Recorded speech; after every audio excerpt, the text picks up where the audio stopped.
எடுத்து வாசித்து பாருங்கள். ரோமரின் புஸ்தகம் 12வது அதிகாரத்தில் 11வது வசனம். அசதியாய் இராமல் ஜாக்கிரதையாய் இருங்கள், ஆவியிலே அனலாய் இருங்கள், கர்த்தருக்கு ஊழியம் செய்யுங்கள். ஒரு ஆமென் சொல்லுங்க பார்க்கலாம். இந்த இடத்துல ஜாக்கிரதையாய் இருங்கள் என்று தேவன் நமக்கு சொல்லுகிற ஒரு காரியத்தை நம்ம பார்க்கிறோம். நான் திரும்ப திரும்ப இந்த காரியத்தை குறித்து நான் வலியுறுத்தி கொண்டே இருக்கிறேன். ஒரு ஆமென் சொல்லுங்க பார்க்கலாம். ஒரு எச்சரிப்பு நமக்கு வருதுன்னாக்கா அந்த இடத்துல நம்ம ரொம்ப ஜாக்கிரதையாக, ரொம்ப ஞானமாக, ரொம்ப அதில் கவனமாக இருக்கணும்னு சொல்லிட்டு கர்த்தர் எதிர்பார்க்கிறார். ஒரு ஆமென் சொல்லுங்க பார்க்கலாம். அல்லேலூயா. எந்த ஒரு காரியமும் நடக்கிறதுக்கு முன்னாடி தெளிவுள்ளவர்களாக இருப்போமானால் நிச்சயமாக நாம் ஆசீர்வதிக்கப்படுவோம். இன்றைக்கு இந்த தெளிவு தான் நிறைய பேருக்குள்ளே இல்லை, நிறைய சபைகளுக்குள்ளே இல்லை, நிறைய வெளியில் நிறைய ஜனங்களுக்குள்ளே இல்லை. ஒரு ஆமென் சொல்லுங்க பார்க்கலாம். அதனால தான் ஆண்டவர் சொன்னார், தீர்க்க தரிசனம் இல்லாத சபை சீர்கெட்டு போகுமா. ஏன்னாக்கா வரக்கூடிய நிறைவுகளை குறித்து அல்லது வரக்கூடிய சூழ்நிலைகளை குறித்து அறிந்து கொள்ளக்கூடாது இருக்குமானால் அவர்கள் வரக்கூடிய தண்டனைக்கு எப்படி தப்புவார்கள்? அல்லேலூயா. அதனால் நம்ம ரொம்ப ஞானமாக ஜாக்கிரதையாக ஒவ்வொரு காரியத்தையும் ரொம்ப விழிப்போடு கூட செய்யக்கூடிய ஒரு நிலைப்பாடுகளுக்குள்ளே இருக்கணும். ஏன்னா இந்த ஆசீர்வாதங்கள் எல்லாம் பெறுவதற்கு நம்ம எவ்வளோ பிரயாசப்பட்டோன்றது நமக்கு பக்கத்தில் இருக்கிறவங்களுக்கு தெரியாது, நமக்கு தான் தெரியும். இதுக்காக எவ்வளோ கண்ணீர் விட்டிருப்போம், எவ்வளோ உபவாசிச்சிருப்போம், எவ்வளவு ஆண்டவருக்காக வைராக்கியமாக வாழ்ந்திருப்போம், எவ்வளவு ஆண்டவருக்காக நம்ம ஜீவியம் செய்திருப்போம். அல்லேலூயா. இதெல்லாம் மற்றவங்களுக்கு தெரியாதுங்க. சில நேரத்தில் நினைப்பாங்க, அவன் எப்படி இருக்கிறான் பாருப்பான், நல்லா இருக்கிறான்பா அவன் அப்படின்னு நினைப்பாங்க. ஆனால் அவன் நல்லா இருக்கிறதுக்கு அவன் எவ்வளோ பிரயாசப்பட்டு இருக்கிறான், அவன் நல்லா இருக்கிறதுக்கு எவ்வளோ போராடிட்டு இருக்கிறான், அவன் நல்லா இருக்கிறதுக்கு எவ்வளோ உபவாசம் பண்ணியிருக்கிறான், எவ்வளவு ஜெபித்து இருக்கிறான், எவ்வளோ ஆண்டவருக்காக அவன் உண்மையாக இருந்திருக்கான் என்பது அந்தந்த சம்மந்தப்பட்ட தேவ பிள்ளைகளுக்கு மட்டும்தான் தெரியும். ஒரு ஆமென் சொல்லுங்க பார்க்கலாம். அதனால தான் நான் சொல்கிறேன், அப்படி கிடைக்க பெற்ற ஒரு பரிசை, ஒரு நன்மையை தயவு செய்து சொல்கிறேன், யாருக்காகவும் இழந்துடாதீங்க, யாருக்காக இழந்துடாதீங்க. உங்கள் வாழ்க்கையில் உன் தாய் தகப்பன் உனக்கு கிடைத்திருக்கிற மிகப்பெரிய பரிசு, உங்கள் பிள்ளைகள் உங்களுக்கு கிடைச்சிருக்கிற மிகப்பெரிய பரிசு, உங்கள் கணவன் உங்களுக்கு கிடைத்திருக்கிற மிகப்பெரிய பரிசு, உங்கள் மனைவி உங்களுக்கு கிடைத்திருக்கிற மிகப்பெரிய பரிசு. இந்த பரிசை எக்காரணத்தை கொண்டு தொலைச்சிடாதீங்க. ஆண்டவர் உங்களுக்கு கொடுக்கப்பட்டிருக்க ஒரு சின்ன வீடாக இருந்தாலும் சரி, அது கர்த்தர் உங்களுக்கு கொடுத்திருக்கிற பரிசு. ஆண்டவர் கொடுத்திருக்கிறது ஒரு சின்ன ஒரு வாகனமாக இருந்தாலும் சரி, அது கர்த்தர் உங்களுக்கு கொடுத்திருக்கிற பரிசு. ஆண்டவர் உங்களுக்கு கொடுத்திருக்கிற ஒரு சின்ன பிஸ்னஸாக இருந்தாலும் சரி, அது கர்த்தர் உங்களுக்கு கொடுத்திருக்கிற பரிசு. ஆண்டவர் உங்களுக்கு கொடுத்திருக்கிறது ஒரு சின்ன ஒரு வேலையாக இருந்தாலும் சரி, அது உங்களுக்கு கர்த்தர் கொடுத்திருக்கிற பரிசு. அதற்கு விரோதமாக முறுமுறுக்காதீங்க. ஆண்டவர் சொல்கிறாரு, கொஞ்சத்தில் நீங்கள் உண்மையாக இருந்தீங்கன்னாக்கா உங்களை அநேகத்தில் உங்களை நான் அதிகாரியாக வைப்பேன். ஆண்டவர் எனக்கு கொடுத்த கொஞ்சம், இது என் அப்பா எனக்கு கொடுத்தது, இது ஆண்டவர் கொடுத்த பிள்ளை, இது ஆண்டவர் கொடுத்த வீடு, இது ஆண்டவர் கொடுத்த ஊழியம், இது ஆண்டவர் கொடுத்த சபை, இது ஆண்டவர் கொடுத்த மக்கள், இது ஆண்டவர் கொடுத்த பிணைப்பு, இது ஆண்டவர் கொடுத்த அன்பு. அல்லேலூயா. இந்த நினைவுகள் ஒவ்வொரு கர்த்தருடைய பிள்ளைகளுடைய இருதயத்திலும் ஆழமாய் பதியப்பட்டிருக்கணும், ஆழமாய் பதியப்பட்டிருக்கணும். ஆண்டவர் சொல்கிறாரு, இது ஒவ்வொரு காரியத்திலும் இது கற்று தந்தது நினைக்க ஒவ்வொரு ஸ்டெப்பு மேலே போயிட்டே இருப்பேன். ஒரு ஆமென் சொல்லுங்க பார்க்கலாம். ஒவ்வொரு ஸ்டெப்பு மேலே போயிட்டே இருப்பீங்க. அதுதான் தேவ பிள்ளைகளாகிய உனக்கு எனக்கு ஒரு நன்மையாக இருக்கிறதா. அப்போ நான் நல்லா கவனிங்க பார்க்கலாம். இதை எவ்வளவு போராடி கஷ்டப்பட்டு இந்த பரிசை கர்த்தர் உங்களுக்கு தந்திருக்கிறாரோ, இதை அதே போல் போராடி தான் இதை பாதுகாக்கணும். யாரோ ஒருத்தன் பாதுகாக்க மாட்டான். பக்கத்தில் இருக்கிறவங்கள கைப்பிடிங்க பார்க்கலாம். உனக்கு கர்த்தர் கொடுத்ததை நீங்கள் தான் போராடி பாதுகாக்கணும். யாரோ ஒருத்தர் பாதுகாக்க மாட்டாங்க, யாரோ ஒருத்தர் காவல் காக்க மாட்டாங்க, யாரோ ஒருத்தர் அதை வெளியடைக்க மாட்டாங்க. நீ தான் வெளியடைக்கணும், நீ தான் காவல் காக்கணும், நீ தான் ஜாக்கிரதையாக பார்த்துக்கணும். எத்தனை பேருக்கு புரிஞ்சது? எத்தனை பேருக்கு புரிஞ்சுது? அல்லேலூயா, அல்லேலூயா, அல்லேலூயா. அதை விட்டுட்டு தூங்கிட்டீங்கன்னாக்கா, அதை விட்டுட்டு விழித்திருக்காமல் போயிட்டீங்கன்னாக்கா, நான் உங்கள் சொல்லக்கூடிய இந்த காரியத்தில் நிறைய மறைப்பொருள் இருக்குது. ஏன்னா நிறைய குடும்பங்கள் இருக்கிறீங்க, தனிப்பட்ட முறையில் என்னால் பேச முடியாது. ஆனால் ஒன்று மட்டும் கரெக்டாக சொல்லுவேன், ஜாக்கிரதையாக இருந்துக்கோ, ஜாக்கிரதையாக இருந்துக்கோ. நல்ல இந்த மரம் என்ன எவ்வளோ பெரிய தேக்கு மரமாக இருந்தாலும் சரி, அது சந்தன மரமாக இருந்தாலும் சரி, அது செம்மரமாக இருந்தாலும் சரி, எந்த மரமாக இருந்தாலும் சரி, செல்லு உள்ளே பூந்துருச்சின்னு நினச்சிங்களேன், அதை தூக்கி நீ குப்பையில் தான் போடணும். செல்லு உள்ளே பூந்துருச்சுனாக்கா தெரியாது, ஃபஸ்ட்டு தெரியாது. செல்லு உள்ளே பூந்துச்சுன்னா தெரியாது. அந்த செல்லு என்ன பண்ணுனாக்கா கொஞ்சம் கொஞ்சமாக மொத்தத்தையும் சாப்பிட்டு காலி பண்ணி ஒரு நாள் புதுக்குன்னு அந்த கட்டை வந்து தன்னுடைய தன்மையை இழந்து உடஞ்சி கீழே விழுறப்ப தான் ஐயோயோ அப்படின்ட்டு சொல்லுவோம். ஆனால் அப்போ உன்னால் எதையுமே ரிவைஸ் பண்ண முடியாது, ரிவைஸ் பண்ண முடியாது, ரிவைஸ் பண்ண முடியாது. இது எச்சரிப்பின் சத்தம், இது எச்சரிப்பின் சத்தம், எச்சரிப்பின் சத்தம். என் அன்பு மகனுக்கு ஒரு எச்சரிப்பு கொடுக்கப்பட்டது. அந்த எச்சரிப்புக்காக அவர் காத்திருந்தார். இன்னைக்கு அதுலேருந்து ரிவைஸ் ஆயிட்டாரு, ரிவைஸ் ஆயிட்டார். ஒரு ஆமீன் சொல்லுங்க பார்க்கலாம். ஆண்டவரை நம்புகிற பிள்ளைகளை ஒரு காலமும் அவர் கைவிடவே மாட்டார். 100% சேலஞ்ச் பண்ணி சொல்கிறேன். இந்த மாதிரி சேலஞ்சு உங்களுக்கு யாரும் பண்ண மாட்டாங்க, ஆனால் நான் பண்ணுறேன். ஆண்டவரை நம்பி இருந்தீங்கன்னாக்கா தைரியமாக சொல்கிறேன், கர்த்தர் உங்களுக்கு உண்டான நன்மையை செய்வார். அல்லேலூயா. ஆனால் உன் நம்பிக்கை மனுஷன் மேலெல்லாம் வைக்கக்கூடாது. உன் நம்பிக்கை மனுஷன் மேலெல்லாம் வச்சனாக்கா மனுஷங்கிட்ட தான் நீ நன்மையை எதிர்பார்க்கணும், தெய்வத்துக்கு மேலே பார்க்கணும், வைக்கணும். ஒரு ஆமேன்னு சொல்லுங்கள் பார்க்கலாம். ஜாக்கிரதையா நீ பாதுகாக்க வேண்டிய நிலைப்பாடுகளுக்குள்ளே இருக்கிற. அதனால தான் ஆண்டவர் சொல்கிறாரு, அசதியாய் இராமல் ஜாக்கிரதையாய் இருங்கள். ஒரு ஆமேன்னு சொல்லுங்கள் பார்க்கலாம். இந்த சத்தியத்தை கேட்குற உங்களை பார்த்து கட்ட சொல்கிறாரு, நிறைய காரியத்தில் ஞானம் உள்ளவர்களாக இருங்கள். நான் இன்றைக்கி ஒரு காரியத்தை நான் உங்களுக்கு சொல்லி நான் முடிக்க விரும்புகிறேன். ஒரு ஆமேன்னு சொல்லுங்கள் பார்க்கலாம். முதல் காரியம், ஜெபம் பண்ணுகிறதிலே நீங்கள் ஜாக்கிரதையாக இருக்கணும். 1 பேதுருவின் புஸ்தகம் 4ஆம் அதிகாரத்தில் 7வது வசனத்தை வாசிங்க பார்க்கலாம். எல்லாவற்றிற்கும் முடிவு சமீபமாயிற்று, ஆகையால் தெளிந்த புத்தி உள்ளவர்களாய் இருந்து ஜெபம் பண்ணுவதற்கு ஜாக்கிரதை உள்ளவர்களாய் இருங்கள். நீங்க கேட்கலாம், ஜெபம் பண்ணுகிறதற்கு எதுக்குடா ஜாக்கிரதையா இருக்கணும்? பாருங்க, அதை 2 பார்ட்டா பிரிச்சு பார்த்தீங்கன்னா தெரியும். ஒன்று, பிரச்சனைகள் வருவதற்கு முன்னாடி நீ ஜெபிக்க ஆரம்பிச்சிட்டனாக்கா அந்த பிரச்சனையிலிருந்து நீ பாதுகாக்கப்படலாம். மற்றொன்று, இது பாயிண்ட் ஆஃப் ஒரு சைடு நீ கவனிக்க வேண்டிய ஒன்று. அடுத்த சைடு கவனித்து பார்த்தீங்கன்னா, சிலர் ஞானம் இல்லாமல் ஜெபிப்பதினாலே பிரச்சனைகளை சுமக்கிறவர்களாக இருக்கிறார்கள்.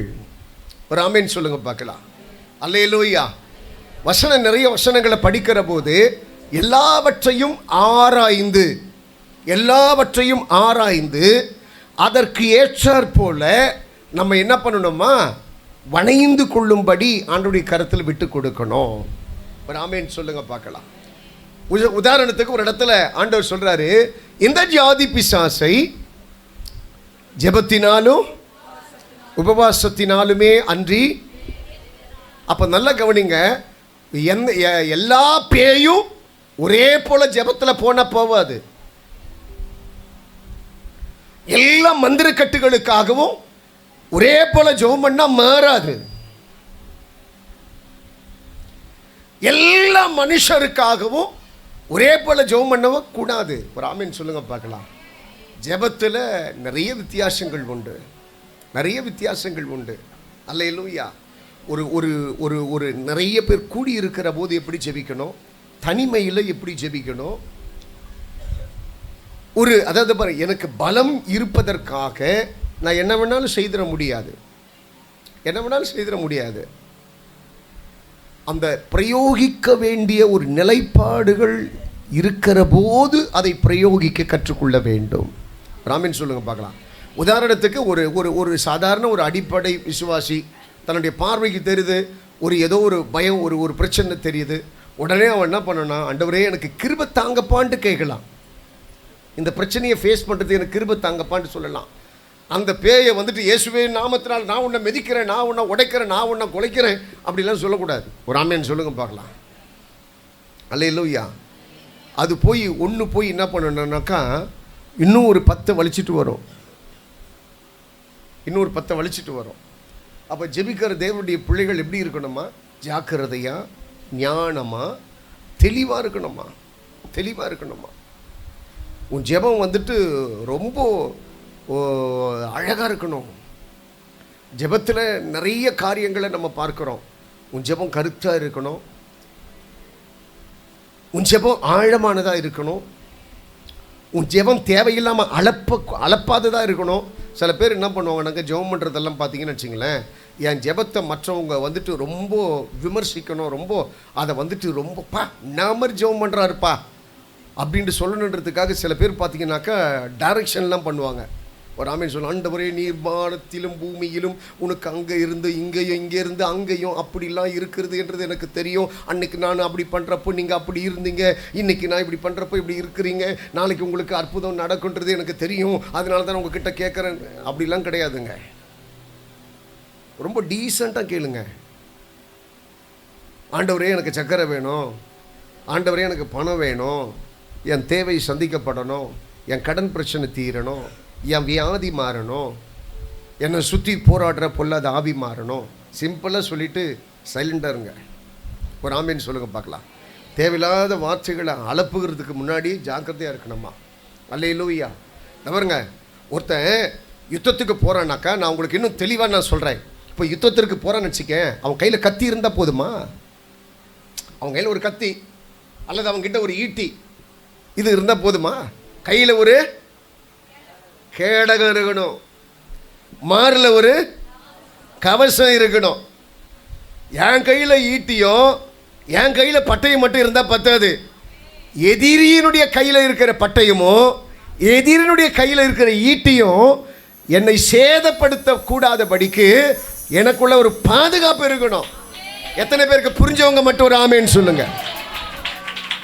நான் கட்டுறது, நான் உடைக்கிறது, நான் நிமிக்கிறதெல்லாம் ஒரு சைடு இருக்கட்டும். அவன் என்ன கட்டாதபடி, அவன் என்ன உடைக்காதபடி நான் என்ன பண்ணியிருக்கணும்? பாதுகாக்கப்பட்டு இருக்கணும், பாதுகாக்கப்பட்டு இருக்கணும். எனக்கு தெரிஞ்ச ஒரு பாஸ்டர், ரொம்ப கஷ்டப்படக்கூடிய ஒரு தேவ மனிதன், ஒரு மந்திர கட்டுகளுக்காக ஒரு தீர்க்கதரிசிக்கு கர்த்தர் வெளிப்படுத்தினார். இந்த கட்டிலிருந்து வெளியே வரணுன்றதுக்காக கர்த்தர் வெளிப்படுத்தினார். ஆனால் அவருக்கு எடுக்கக்கூடிய அந்த கிருபை இல்லை.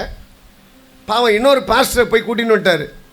நான் இந்த இடத்துல இருக்கிறத நான் சொல்கிறேன், நீ எடுத்துரு அப்படின்ட்டு சொல்கிறார்.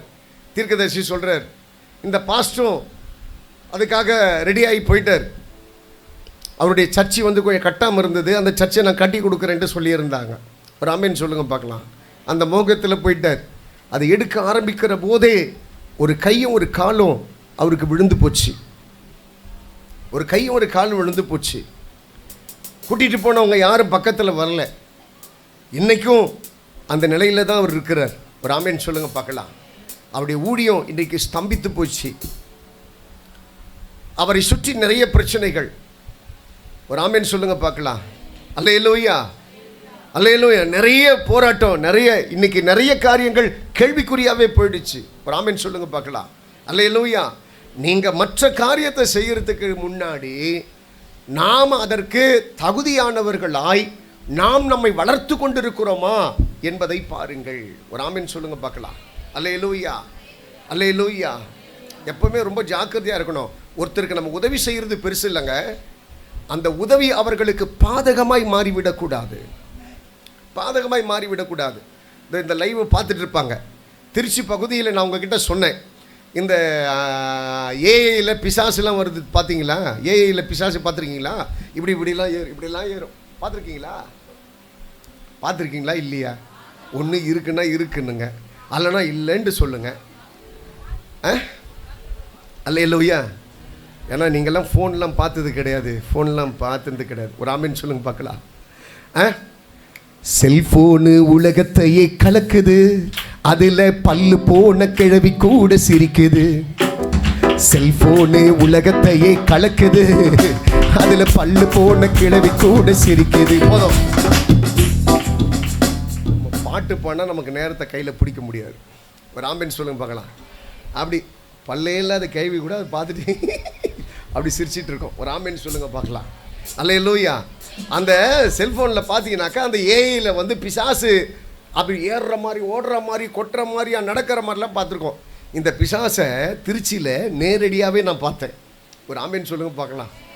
அப்பா ஒரு 2 செகண்டில் எங்களுடைய ஆற்று கொலைகள்லாம் கடன்னு பண்ணிடுச்சு. ஒரு ஆம்பேன் சொல்லுங்க பார்க்கலாம். ஆனால் கண்ணிமைக்கக்கூடிய நேரத்திலே அந்த பேயிலிருந்து கர்த்தர் ஒரு விடுதலை கொடுத்தாரு. அல்லேலூயா, அல்லேலூயா. சும்மா சாதாரணமாக ஜெபம் பண்ணிட்டு வந்துட்டோம். அவருக்கு மந்திரக்கட்டுனால அவங்க அவதிப்பட்டு இருக்கிறாங்க. ஒரு ஆம்பேன் சொல்லுங்க பார்க்கலாம். யாரோ ஒரு பாஸ்டர் வந்துட்டு ஏதோ ஒரு பிரச்சனை இருக்குன்றதுனால ஏதோ இது கிளியர் பண்ணாங்களா? ஒரு ஆம்பேன் சொல்லுங்க பார்க்கலாம். அல்லேலூயா. கடைசியில் பார்த்தீங்கன்னாக்கா பொண்ணு தான் அப்படி பண்ணிட்டு இருந்தது.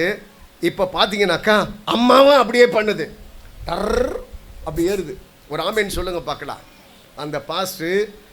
அந்த பாஸ்டருடைய விசுவாசிகள் எல்லாம் ஃபோன் பண்ணி ரொம்ப மன கஷ்டப்பட்டாங்க. ஒரு ஆம்பேன் சொல்லுங்க பார்க்கலாம்.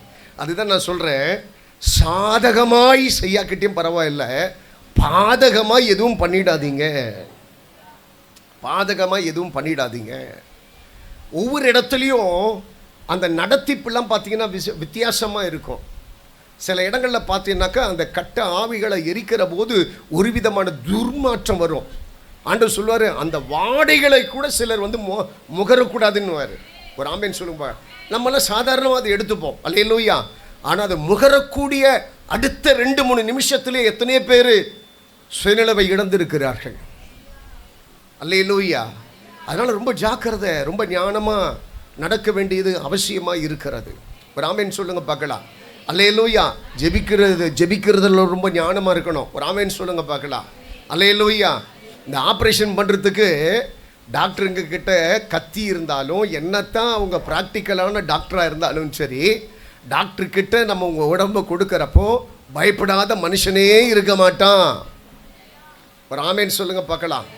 அல்லேலூயா, அல்லேலூயா. அவங்க பாஸ்டரை விட்டுட்டு 100 பாஸ்டர்கிட்ட ஃபோன் பண்ணி ஜெபம் பண்ணுவாங்க. ஒரு ஆமேன் சொல்லுங்க. என்ன நடக்கும்போது தெரியல. ஒரு ஆமேன் சொல்லுங்க பார்க்கலாம். காரணம் என்ன கேட்டிங்கன்னா, அவர் கையில் இருக்கிற கத்தி தவறாக எந்த ஒரு காரியத்தையும் செய்திடக்கூடாது. எங்கள் தம்பிக்கு சின்ன வயசில் ஒரு ஆப்ரேஷன் பண்ணாங்க. எங்கள் தம்பிக்கு பண்ண ஆப்ரேஷனு ரொம்ப நாளாக ஆறவே இல்லை. ரொம்ப நாளாக ஆறவே இல்லை. என்னடா ரொம்ப நாளாக ஆறவே இல்லை, அந்த இடத்துல பெயினும் ஒரு வகையான ஒரு சீழ் மாதிரி வருதுன்ட்டு சொல்லி எங்கள் தம்பி வந்துட்டு கேட்டுகிட்டே இருந்தார். ஒரு ஆம்பேன் சொல்லுங்க பார்க்கலாம். அவர் யாரும் கூட்டிகிட்டுலாம் போத்தல, அவரே ஒரு முறை ஹாஸ்பிட்டலுக்கு போயிட்டார். போயிட்டு பார்த்தேன்னாக்கா அதில் எக்ஸ்ரே ஏதோ எடுத்து பார்த்தாங்கன்னா ஏதோ உள்ளே இருக்கிற மாதிரி இருக்குதான். அதுக்குள்ளே பார்த்தீங்கன்னாக்கா ஒரு காட்டன் பஞ்சு தம்பியினுடைய சரீரத்துக்குள்ளே வச்சு தச்சிட்டாங்க. ஒரு ஆமேன் எவ்வளோ ஜாக்கிரதை, எவ்வளோ கவனக்குறைவாக பண்ணுறாங்க பாருங்கள். ஒரு ஆமேன் சொல்லுங்கள். அதனால தான் உன் நம்பிக்கை எல்லாம் டாக்டருக்கு மேலே இருக்கக்கூடாது, உன் நம்பிக்கை எல்லாம் ஹாஸ்பிட்டலுக்கு மேலே இருக்கக்கூடாது, உன் நம்பிக்கை எல்லாம் மருந்துக்கு மேலே இருக்கக்கூடாது. சில பேருக்கு மருந்தெல்லாம் கொடுத்துட்டாங்கனாக்கா அப்பா போதும் எனக்கு அப்படின்னுவாங்க. ஒரு ஆமேன் சொல்லுங்க பார்க்கலாம். இன்றைக்கி நீ சாப்பிட்ற சாப்பாடெல்லாம் விஷமாக மாறிட்டு இருக்குது. நீ ஒரு பிரச்சனைக்காக மருந்து சாப்பிட்ற, அது வேறொரு வகையில் உனக்கு விஷமாக மாறிட்டு இருக்குது. அல்லேலூயா, அல்லேலூயா, அல்லேலூயா. எல்லாவற்றையும் ஆராய்ந்து பார்க்க வேண்டிய முக்கியமான கட்டத்தில் இருக்கிற எதையும் லபுக்குன்னு போட்டுறக்கூடாது. ஒரு ஆமேன் சொல்லுங்க பார்க்கலாம். ஜாக்கிரதையாக ஞானமாக ஆலோசனை பண்ணி, இது தேவ சித்தமா, இதை செய்யலாமா, இதை செய்யக்கூடாதா, இது எனக்குண்டானதா, இது எனக்குண்டானது இல்லையா என்பதெல்லாம் கரெக்டாக தெரிஞ்சிட்டு ஒரு காரியத்தை செய்தனாக்கா எந்த இடத்துலையும் நீ துக்கித்து நிற்க வேண்டிய அவசியம் இல்லை. ஒரு ஆமேன் சொல்லுங்க பார்க்கலாம். அல்லேலூயா, அல்லேலூயா. அப்போ உன்னுடைய ஜெபம் மிகவும் முக்கியமானதாக இருக்கிறது. கண்டிப்பாக ஒரு தேவனுடைய பிள்ளை ஜெபிக்கணும். கண்டிப்பாக ஒரு தேவனுடைய பிள்ளை ஜெபிக்கணும். ஆனால் ஜெபிக்கணும், ஞானமாக ஜெபிக்கணும், ஞானமாக ஜெபிக்கணும். ஆண்டவர்கிட்ட தயவாய் ஒரு காரியத்தை கேட்கணும். நான் நிறைய காரியத்தை என்னால் இதில் உங்ககிட்ட சொல்ல முடியும். முதல்ல நீங்கள் ஆண்டவரை நீங்கள் எடுத்துட்டீங்க. ஆண்டவர்கிட்ட ஜெபிக்கிற போது அந்த ஜெபம் எப்படி இருக்குறேன்னாக்கா, தாழ்மை உள்ளவைகளாக இருக்கணுமா, அது கட்டளை கொடுக்காத ஜெபமாக இருக்கணுமா. ஆண்டவர்கிட்ட என்ன பண்ணக்கூடாதா, ஆனர் பண்ணக்கூடாது.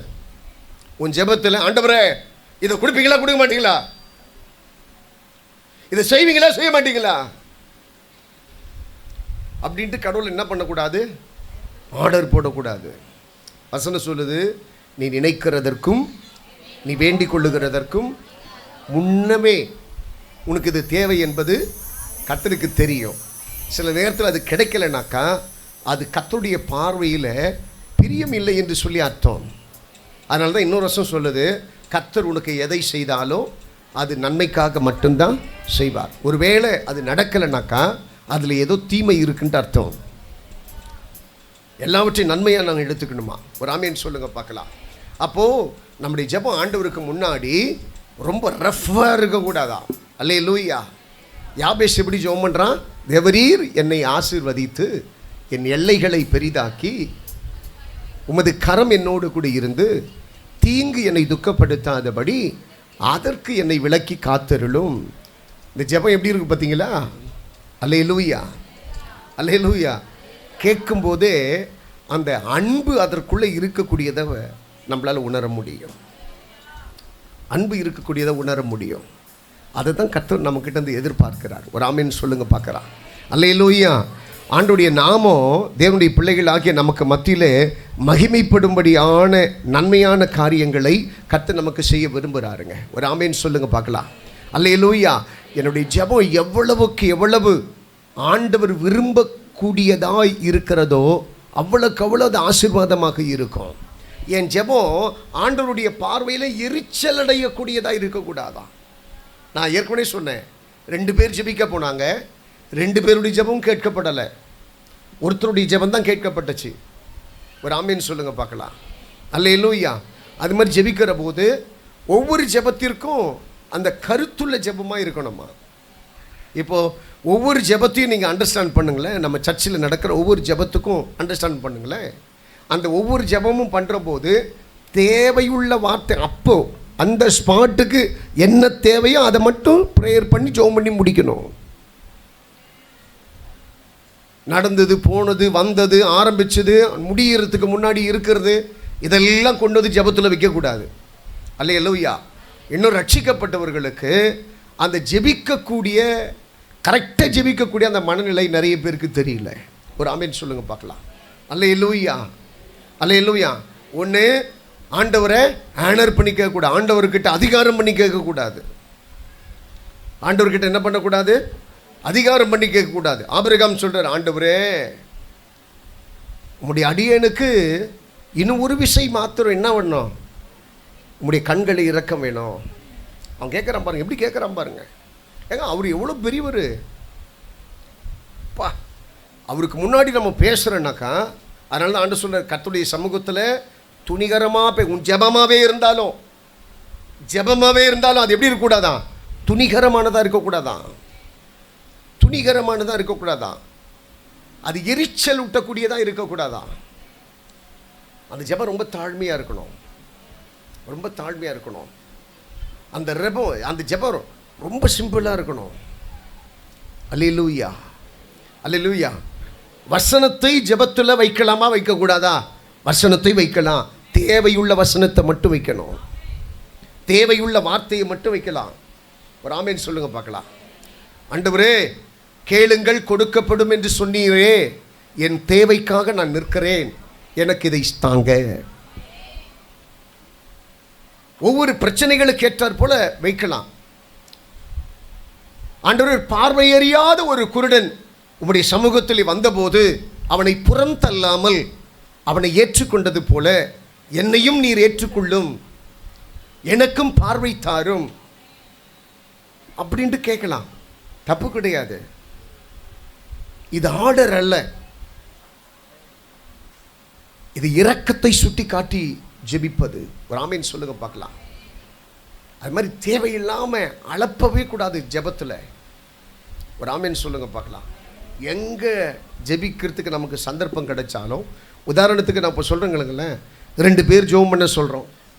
2 பேரை சபை ஆரம்பிக்கிறப்போ இந்த இது போடுறப்போ இந்த ஆராதனைக்காக 2 பேர் ஜெபிக்க சொல்கிறோம். 2 பேர் ஜெபம் பண்ணுறீங்க.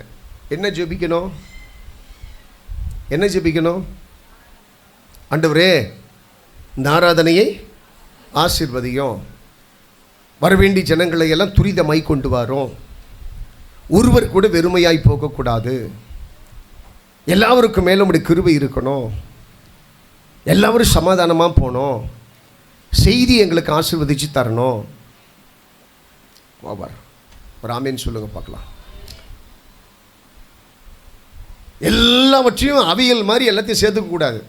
முன்னாடி நடக்கிறது, பின்னாடி நடக்கிறது, அப்புறம் நடக்கிறது, இப்புறம் நடக்கிறது, அதுக்கு ஒவ்வொரு பாட்டு வச்சுருக்கிறார். இருக்குதா இல்லையா? காணிக்கைக்கு அம்மா ஜெபம் பண்ணுறதுக்கு இருக்கிறாங்க, முடியல ஒரு ஜெபம் பண்ணுறதுக்கு ஒரு ஆள் இருக்கிறாங்க, ஆரம்பத்துக்கு ஜெபம் பண்ணுறதுக்கு ஒரு ஆள் இருக்கிறாங்க, ப்ரேயருக்காக ஜெபம் பண்ணுறதுக்கு 2 பேர் இருக்கிறாங்க. அப்போ ஒவ்வொருத்தருக்கும் என்ன அந்த தலைக்கு மேலே என்ன பாரம் இருக்கோ அதை மட்டும்தான் நம்ம செய்யணும். அதுதான் ஜெபத்திற்குண்டான அழகு. அந்த ஜெபத்தை அவ்வளோ கருத்தாக ஜெபிக்கணுமா. வசனம் சொல்லுது, எலியா நம்மை போல பாடுள்ளவனாய் இருந்தும் கூட அவன் எப்படி ஜெபம் பண்ணானா? கருத்தாக ஜெபம் பண்ணானா. தேவை உள்ளவைகளை மாத்திரம் தெய்வத்திற்கு முன்னாடி சொல்லி ஜெபம் பண்ணானா. ஒரு ஆமேன் சொல்லுங்க பார்க்கலாம். சில பேர்லாம் ஜெபம் பண்ணாங்கனாக்கா, நீங்கள்லாம் இப்போ வெளியில் போகும்போது கூட ஜெபம் பண்ணுறீங்கனாக்கா உங்களை நிறுத்தி கேட்கணும், நீங்கள் எந்த சபைக்கு போகிறீங்க, யார் உங்கள் பாஸ்டர் அப்படின்ட்டு கேட்கணும். ஒரு ஆமேன் சொல்லுங்க பார்க்கலாம். அதுதான் உங்களுடைய ஆவிக்குரிய வளர்ச்சிக்குண்டான முதிர்ச்சி. அதுதான் உங்களுடைய ஆவிக்குண்டான வளர்ச்சியில் முதிர்ச்சி. அதனால தான் இன்றைக்கி நிறைய ட்ரைனிங் கொடுக்கப்படுது. ஒரு ஆமேன் சொல்லுங்க பார்க்கலாம். எல்லாரும் நம்ம ஜெபம் பண்ணிட்டு இருக்கிற மாதிரி இந்த ஆரம்ப காலத்தில் எல்கேஜி படிக்கிறப்ப ஆரம்பத்தில் ரட்சிக்கப்படுறப்ப ஜெபம் பண்ணோமே, அதே ஜெபமே இன்றைக்கி நிறைய பேர் கண்டினியூ பண்ணிகிட்டு இருக்கிறீங்க. என்னுடைய சின்ன பொண்ணு இருக்கால, சின்ன வயசில் குடும்ப ஜெபம் பண்ணோம். ஜெபம் பண்ண ஆரம்பித்தேனாக்கா அவளை முடிக்க வைக்கிறதுக்குள்ளே நான் படுற பாடு எனக்கு தான் தெரியும். அவளுக்கு முடிக்கிறதுக்கு தெரியாது. ஜெபம் பண்ணிங்கனே இருப்பா. அவளை தொடுவோம், அம்மா ரொம்ப நேரம் பண்ணிட்டம்மா, அவளுக்கு தெரியாது, குழந்தைக்கு தெரியாது. ஆமேன்னு சொல்லுங்க பார்க்கலாம். அன்னைக்கு அது ரசிக்கக்கூடியதாக இருந்தது. ஆனால் அதே ஜெபம் இன்னைக்கு பண்ணிச்சுனாக்கா அது ரசிக்கக்கூடியதாக இருக்காது. அதே மனநிலைமை தான் எல்லாருக்குள்ளேயும். அதே மனநிலைமை தான். நீ வரும்போது நீ பண்ண ஜெபத்தை நான் உன்னை நேசித்தேன், அதை ஏற்றுக்கொண்டேன் நான். ஆனால் திரும்பவும் அதே போல் லெவல் உனக்குள்ளே இருக்கக்கூடாது. அந்த ஜெபத்தில் மாற்றம் இருக்கணும். நீ ஜெபிக்கிற காரியத்தில் ரொம்ப ஜாக்கிரதையாக இருக்கணும். உன் ஜெபத்திலே விதைக்கக்கூடிய ஒரு வார்த்தைகள் கூட விளையாமல் போய்விடக்கூடாது. நீ விதைத்தவைகள் எல்லாம் 30, 60, 100 பலன்களை கொடுக்கணும். நீ தைரியமாக சொல்லணும், நான் தான் இந்த காரியத்துக்காக ஜெபம் பண்ணேன், இந்த அற்புதம் நடந்துச்சு பற்றியா சொல்லணும். அது பெருமை இல்லை. உன் ஜெபத்திற்கு கர்த்தர் கொடுத்திருக்கிற பதிலுக்கு கொடுக்கக்கூடிய சாட்சி. ஒரு ஆமேன் சொல்லுங்க பார்க்கலாம். அதில் தான் கிருபை இருக்கு. ஒரு ஆமேன் சொல்லுங்க பார்க்கலாம். நீ எவ்வளோ ஜெபம் பண்ணியிருப்பேன்னு தெரியாது, அதில் ஏதாவது நடந்துச்சான்ட்டு கூட தெரியாது, அதை யோசித்து பார்க்குறதும் கிடையாது. ஒரு ஆமேன் சொல்லுங்க பார்க்கலாம். நான் ஏற்கனவே சொல்லியிருக்கிறேன், நீங்கள்லாம் எப்படி கேட்டிங்கன்னா 108 ஃபஸ்ட் எய்டு மாதிரி ரொம்ப ரிஸ்க் எடுக்கக்கூடாது. நீங்கள் ரொம்ப ரிஸ்க் எடுக்கக்கூடாது. நீங்களே ஆப்ரேஷன் பண்ணுறது, நீங்களே ஆப்ரேஷன் தியேட்டராக மாற்றிடுறது, அப்படிலாம் இருக்கக்கூடாது. ஒரு ஆமேன் சொல்லுங்க பார்க்கலாம். உங்களுக்குன்ட்டு ஹாஸ்பிட்டல் இருக்குது,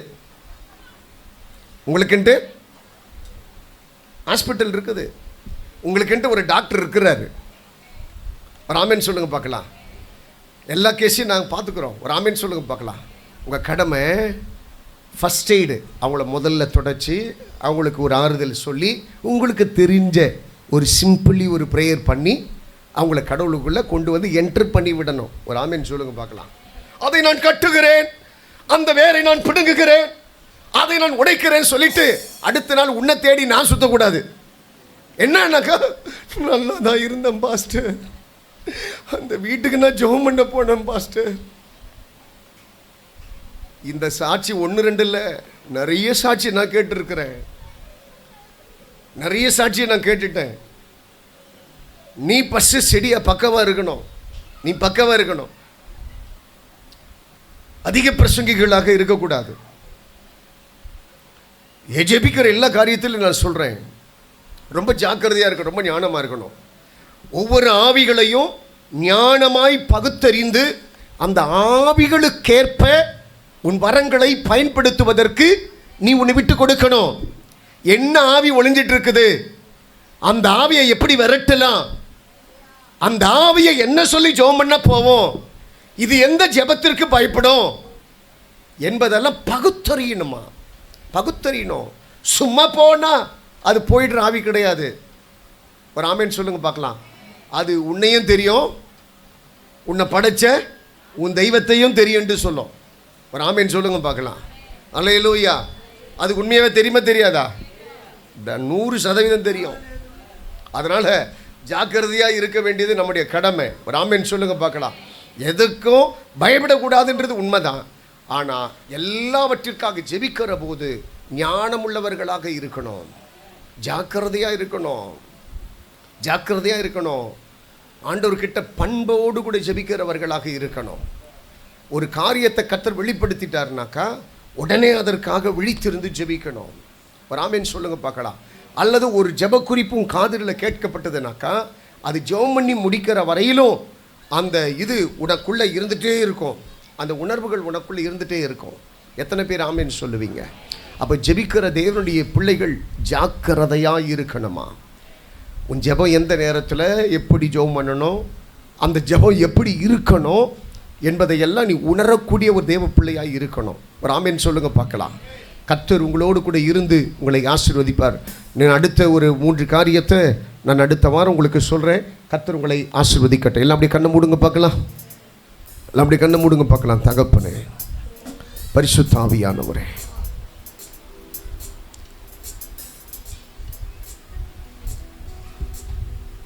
நல்லா கவனிங்க. நான் திரும்பவும் உங்களை நேசிக்கிறதுனால சொல்கிறேன். டைரெக்டாக பிசாசு ஒரு மனுஷனுக்கு விரோதமாக எழும்பி வந்து உடைச்சவனை காட்டிலும் ஞானமில்லாமல் வாழ்ந்து உடைக்கப்பட்டவன் தான் நிறைய பேர். ஞானமில்லாமல் வாழ்ந்து உடைக்கப்பட்டவர்கள் தான் நிறைய பேர். இந்த காரியத்தை எப்படி செய்யணும்னு தெரியாமல், இந்த காரியத்திற்கு எப்படி ஜெபிக்கணும்னு தெரியாமல், உங்கள் எல்லாருக்கும் தெரியும், இயேசுனுடைய சீஷர்கள் ஒரு மனிதனுக்குள் இருக்கிற ஆவியை விரட்டுவதற்காக போனார்களா, ஏமாற்றத்தோடு கூட திரும்பி போனார்கள். இந்த ஏமாற்றம் இந்த ஊழியமே தனக்கு வேண்டாம் என்று சொல்லி நினைப்பதற்கு காரணமாக போச்சு. எங்களால் எதையும் செய்ய முடியாது, நாங்கள் லாய்க்கில்லாதவங்க அப்படிங்கிற ஒரு எண்ணத்தை உருவாக்குறதுக்கு காரணமாக போச்சு. இன்றைக்கி இந்த இடத்துல இருக்கிறவங்களை பார்த்து நான் சொல்கிறேன், நீ ஜெபம் பண்ண நிறைய காரியத்திற்கு பதில் வராததுனால, நீ ஜெபம் பண்ண நிறைய காரியத்திற்கு மாற்றம் வராததுனால, அற்புதம் நடக்காததுனால உன் இருதயம் கூட சொல்லுது, அட நான் என்ன ஜெபம் பண்ணி நான் என்ன பண்ணுறது, நான் என்ன ஜெபம் பண்ணாலும் எனக்கு பதிலே வரலையே, எனக்கு என்ன பெருசாக நடந்துட போகுது சொல்லிட்டு உனக்குள்ளே இருக்கிற ஜெபம் குறைஞ்சி போயிடுச்சு. உனக்குள்ளே ஒரு அனல் இல்லாமல் வாழ்ந்துட்டு இருக்கிற, நீ ரொம்ப அசதியாக இருந்துட்டு இருக்கிற. உன் ஜெபத்திற்கு பதில் வராததற்கு காரணம் உன் தேவன் அல்ல, உன் ஜெபத்திலே இருந்த நிறைவுகள் தான், உன் ஜெபம் இருந்த நிலைகள் தான். பேதுரு ஜெபித்த போது அற்புதங்கள் நடக்காம இல்லை, ஆனால் அந்த ஜெபத்திற்கு அவர்கள் தங்களை ஆயத்தப்படுத்திக் கொள்ளல, அந்த பிசாசை விரட்டுவதற்கு தங்களை ஆயத்தப்படுத்திக் கொள்ளல, ஆண்டவருக்கு முன்பதாக தங்களை அர்ப்பணிக்கல, ஆண்டவரோடு கூட இருக்கிற உறவில் அவர்கள் விட்டு கொடுக்கல, வெறுமையாய் அவங்க ஜெபம் பண்ணால் அற்புதம் நடக்குது, அப்போ நானும் ஜெபம் பண்ணால் அற்புதம் நடக்கும்னு சொல்லி நினச்சாங்க. இதுதான் இன்றைக்கி நிறைய பேருக்குள்ள. அவங்கள மாதிரியே நானும் மாறிடுவேன், அவங்கள மாதிரியே நானும் இருந்துருவேன். இதெல்லாம் நீ உருவாக்கப்படணுங்க, உருவாக்கப்படணும், உருவாக்கப்படணும், உருவாக்கப்படணும்.